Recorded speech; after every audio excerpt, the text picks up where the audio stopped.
What a weekend. One of those weekends where it seemed like nothing was going on, news-wise, of course, in your personal life. I hope you had all kinds of good stuff going on. But news-wise, seemed like nothing was going on and everything was going on all at once. And the only time this ever happens is when we have one big, huge, massive, controversial, gross story that dominates the headlines, because then you get all the splinter stories coming off of it. And yes, I'm talking about the whole Epstein mess, and you can't avoid it, but you know, this thought came to me yesterday while fishing. Most people like to chill out while fishing. My mind doesn't stop turning. I know, it's a problem. I'm an idiot. But a couple of big takeaways for this whole thing, and both of them I think are good. I honestly really think. Who knows where this is going? We really don't know. But I think there's a couple of good takeaways for all of us, the normal people. But aside from that, everybody's mad. Everybody's mad demanding answers of the administration. Trump himself apparently is pissed off at people for asking questions. I don't know. We'll get into that whole thing. But the takeaways might change the way you look at this thing. I don't know. We'll see. Also this, the Autopen has reared its ugly head again. Not like it happened again, but now they're talking about it. Who is talking about this is the story, because there's a big story about who was actually signing all those pardons or what in the Biden administration. We'll talk about that as well. A couple of big anniversaries to talk about as well, though, including, going back to Trump for a second, Butler, Pennsylvania, a year ago. Yesterday, a year ago. Sometimes I think about that scene, and then I'm like, think about what kind of world we'd be living in right now, and then I snap out of this nightmare if things hadn't turned out differently. And the fun side of things, there was another big anniversary that happened on Sunday. Live Aid, the big benefit for Ethiopian famine relief. Live Aid turned 40. That's right. That's right, my fellow Gen Xers. We're officially old, but that's all right. It's all a good thing. Let's get to it. Thanks for finding me in the Wicked Radio live stream. All part of Wicked Wisdom with Bill Adams on the socials and the audio podcast and all that good stuff. Thanks for the follows, too, and put your notifications on. All right, let's get to it.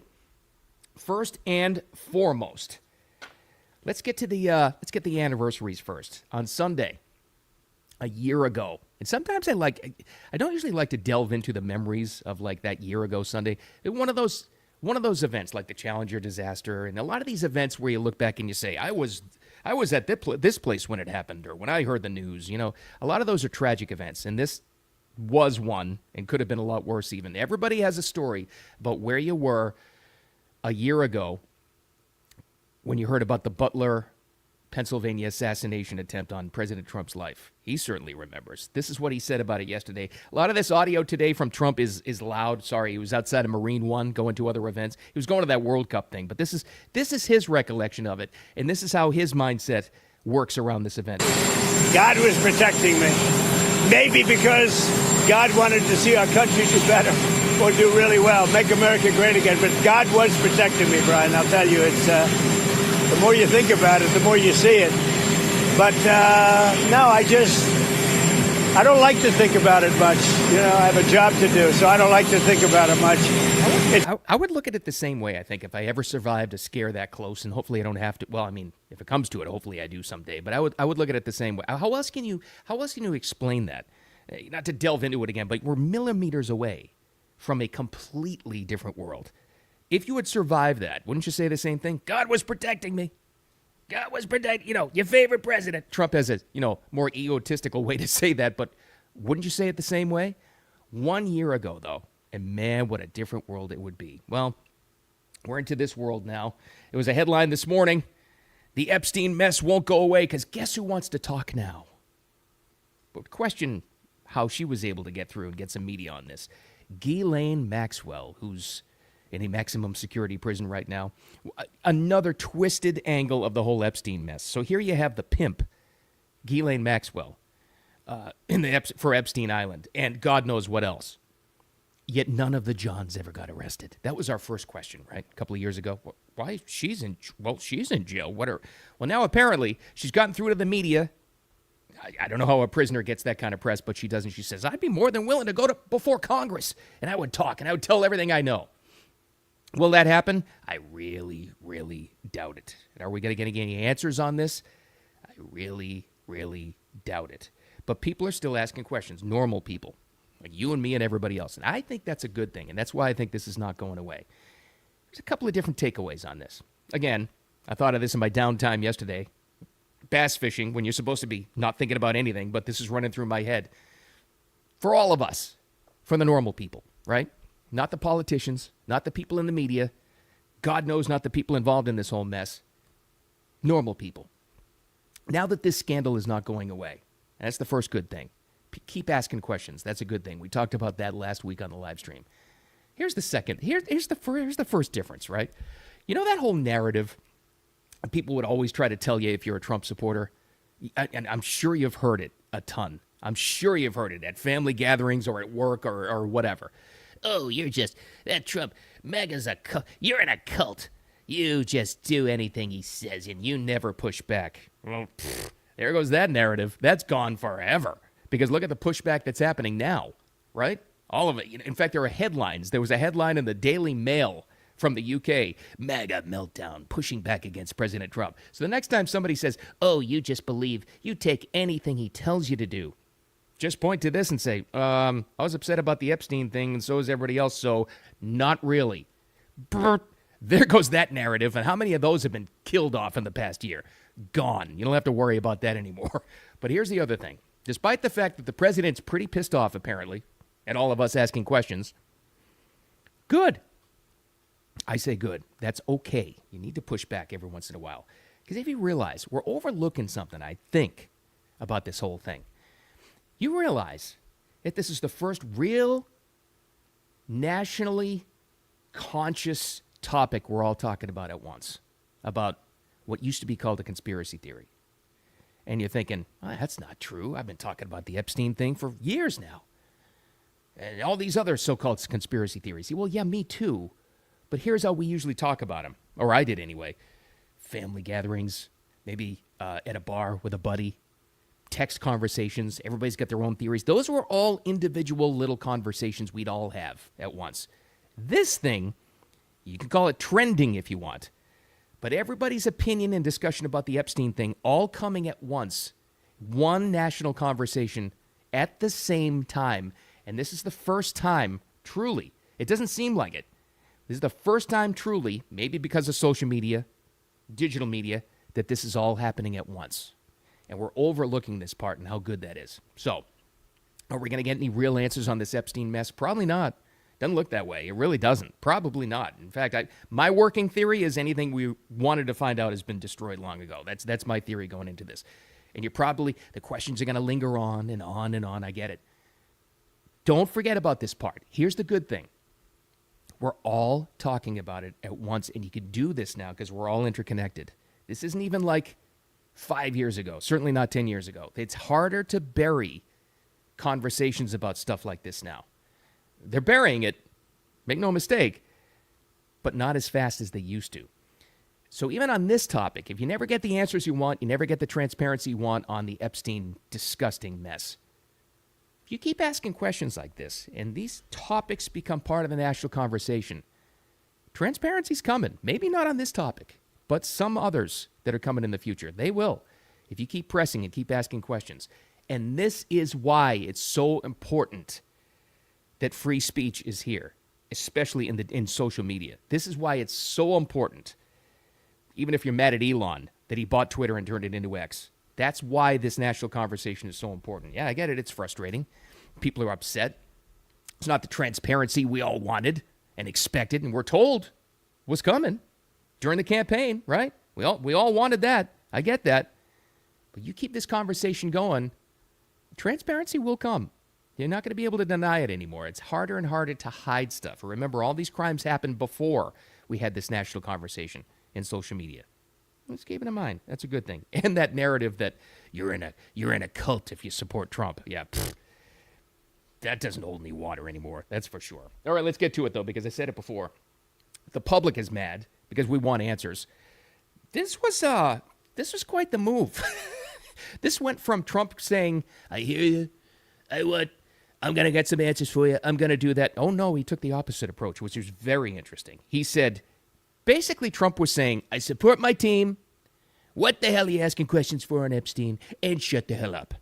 Am I far off? I mean, that's exactly what he was saying. Trump, this was an STFU from Trump over the weekend. It was. Like it or not, it was. Let's go so that I have it right, and I'm not going to read the whole thing, but still. Let's go to it. Came on Truth Social, of course. He's been very active on Truth these days. And the opening line should have told you exactly how this is going to go. What's going on with my boys and in some cases girls? All right there you got to think. All right, he's going to the loyalty thing again. They're going after Attorney General Pam Bondi, who's doing a fantastic job. We're all one team MAGA. I have a perfect administration. Talk of the world, blah, blah, blah. And you know they invented. So basically, this was Trump saying, shut up. I got this. And I think this is the first time we're seeing where Trump is a little bit out of touch with how mad people really are. I mean, he might know it now, but he can't come out and he's never going to come out and say, I made a mistake. Let me tell you everything I know. Let me explain this to you. He's not going to do that. So the approach is interesting. I think this is the first time we've seen this. Maybe if when social media was around and this direct communication to the base was around when Reagan was here, maybe we would have seen something like this. Ron Reagan would have been like, shut the hell up. I'll get to it. Maybe. But I think, at least in our lifetime, I think this is the first time that we've seen a president say, I got this. Why don't you focus on all the good things that we're doing in this administration? Shut up. It's basically what he's saying. That's basically where he's going on this. So, interestingly enough, let's take it for what it is. And support of the administration. This was the other rumor that was flying around late last week into the weekend.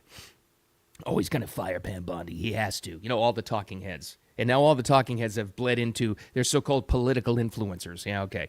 Oh, he's going to fire Pam Bondi. It's the only way. He's going to get rid of... Dan Bongino's going to walk away. So is Kash Patel. Yeah, I don't think so. In fact, this is what he said about Bongino. Loud again outside of Marine One. Sorry. Oh, I think so.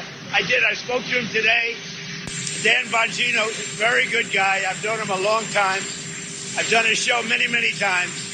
And he sounded terrific, actually. No, I think he's in good shape. He's in good shape. And now Trump saying somebody's in good shape, he doesn't mean like physically, even though Dan's a good shape kind of guy. He's talking about good shape as far as standing in the loyalty category for Trump. That's what he means. I've heard literally tens of thousands of Trump clips in my time.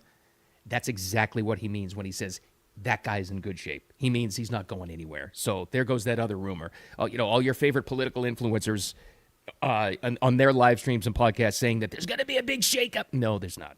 No, not well. Maybe down the road. Because there's a high burnout factor, but not because of this. Because Trump doesn't want to look bad. That's exactly what it is. Here's the other thing that popped up. There's another big story. And the story is who's reporting it. Sometimes you got to go to where the source comes from to understand why they're talking about it. And in this case, the New York Times today, coming out with an article about Biden's Autopen, tells you everything you need to know. Number one, it tells you they have no patience whatsoever. The left-wing media has no patience whatsoever with the Bidens. They're done with them. Anything they knew, they'll expose, and they don't want to be held accountable for this because I'm sure that they knew about this when they were writing about all these last-minute pardons. Well, the New York Times article says that Biden's Autopen, confirmed for like the 8th time, was not from him, and it indeed was an Autopen, and they can't account for all these signatures. All right. Now, that's interesting. Where's it going to go from here? I don't know. But the takeaway is, I think a lot of these media organizations are going to have to fess up on what they know because of the whole Biden thing. Yes, we all lived through a nightmare where basically we didn't have a president. We really didn't. We had God knows who was running this administration in the Autopen and policy, foreign affairs, and everything else. But when you have media outlets like the New York Times, I think CNN has even come out pretty much admitting, the whole Jake Tapper thing, admitting that Biden's brain was just gone for 4 years. All of that. When you have that kind of stuff happening, you've got a media that is way less likely to be held accountable for this stuff in the future. Meaning, they'll still lie to you. Sure, absolutely. But they know they're on the hot seat. So at least for a little while. And that's the good thing. Because the media has been tied to the lies of that previous administration hand in hand, and they know that. So they're trying to, the reason why they're coming out with a story about like the Autopen right now is so they don't look bad, because of course they knew about all this stuff. So that was interesting. But the Autopen apparently was real. Where that goes, I don't know. I guess that's up to the current administration to crack down on it or not. Or can you reverse these last-minute pardons for the people in the intelligence community and Hunter himself? And We'll see. We'll see where it goes. But the media knows. They know for sure. That's why they're fessing up right now. All right, let's get to some fun stuff because that's been very swampy. My God, you can't get swampier than stories about an Autopen and the Epstein mess. Let's get out of that for a second because I think we've learned all we need to learn. Here's another anniversary that happened. Interesting. Two things. Butler, Pennsylvania, Trump surviving that assassination attempt on Sunday, the 1-year anniversary. And also on Sunday, the 40th anniversay. 40th anniversary of Live Aid.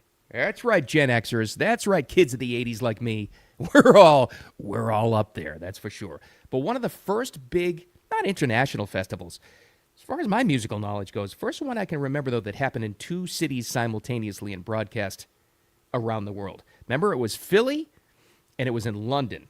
Here's a little piece of that early on. Remember the band Simple Minds? This is dedicated to Bob Geldof and Bill Graham and everyone who put this on, the whole organization. This is called Don't You Forget About Me. Sing it! I remember watching it. It was really cool. I was wondering as a kid, so I was 15 at the time. That's how old I am. I remember thinking, how are they going to pull this off in 2 stadiums? And then MTV was showing it live, and I think so, it got worldwide news coverage. The cause or the benefit back in the day, you might remember, was for Ethiopian famine relief. That was the big cause. And they were able to get all of these bands together for some legendary performances. You might remember the Queen one with Freddie Mercury. It might have been his last live performance. Legendary, just epic. And it was kind of like portrayed in that Freddie Mercury movie, the Queen movie, and all the other things that happened. But I think it changed live festivals forever in how they're covered. Flash forward to something that happened just a couple of weeks ago, and I was talking about it before, too. Remember the Black Sabbath Back to the Beginning festival with all those other hard rock and heavy metal bands? All of these events now raise massive amounts of money ever since Live Aid. Case in point. So it turns out this Back to the Beginning thing that happened a couple of weeks ago, it has now raised hundreds of millions of dollars, apparently, for a couple of different charities. Most of them in Europe, I guess, because it was in Birmingham. For Parkinson's, because Ozzy has Parkinson's. Other charitable events, I think underprivileged kids events, whatever. Live Aid changed everything. And there were other big events before that, you might remember. Remember George Harrison? This was the 70s, I think. George Harrison's Bangladesh concert, again for famine relief, but never really got the kind of attention that this did. Live Aid 40 years ago picked up the steam for all of these events and the coverage they get. And and this is a good thing, I guess. It's almost like if you put on a music event that big, it has to benefit some sort of a charitable cause now. It has to. And that's a good thing. But 40 years ago, wow. Where does the time? I know we always say it, but where does the time go? I'll say this, though. Maybe it's just biased thinking. Gen Xers, my fellow Gen Xers, us in our 50s, it's not like our parents in our 50s. They really were old. We're not. We don't age, right? Right. That's what we'll tell ourselves. All right, the big takeaway, couple of them regarding, I know, this whole Epstein mess. We're all sick of it, and everybody apparently is angry. Remember this takeaway, that narrative of, oh, you're in a Trump cult. You listen to whatever he says and you never push back. Burp, that's gone. And the second thing is, don't forget about this. Don't forget that it's a good thing that this national conversation is happening and demanding answers. You may not get the answers in this one, on this particular issue. But these kinds of conversations happen again. Transparency is coming. It's a good thing, and we're all overlooking that. All right. And don't feel old, even though Live Aid was 40 years ago. Oh, my God. Thanks for finding the live stream, Wicked Radio live stream. Appreciate you. And if you're listening or watching later on the replay, do me a favor, follow on X and put your notifications on so that you know when we're going live and all that good stuff. Audio podcast up in a little bit, too. So thanks for being here. It's only Monday. It's going to get better from here. Make it a wicked awesome Monday. We'll talk to you later.